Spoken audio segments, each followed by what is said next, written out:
mar wache kaunti ma Siaya ineno kanyo Bernard Odinga dhoge chal ka gima bende nogo mano kaluwore kod awache ni en ang'o mok timre.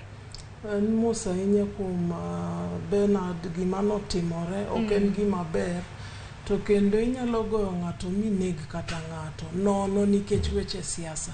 Siasa en competition of ideas kendo chik omiyowa thuolo mar support gimidwaro. To wan kaka jomoa e Luo Nyanza wasebedo line mambele ka wagore ne demokrasi. To gimoro achiel maduong' e demokrasi en freedom of association, freedom of speech. Manyiso ni inyalo wacho pachi maonge luoro. Inyalo bedo e group maonge luoro. To koro ka waneno gik machal kamagi gi to buogo chuny ji nikech onge ng'ama bro dwaro ni gige iketho kata ni ngimane ni kama ok ber. Ok wadwa neno gik machal kamagi kendo gik machal kamagi ne gik mago tactics machon monego bed ni oserumo.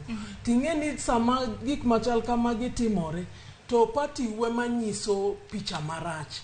Omiyo adwa ni mondo akwa jopiny ni kineno ka Dinah support kamo support weo support nikech chiko yiene ni mondo support kamo support.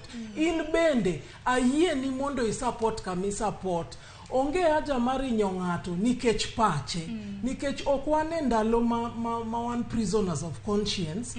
We are free to speak what we want to speak and to believe what we want to believe.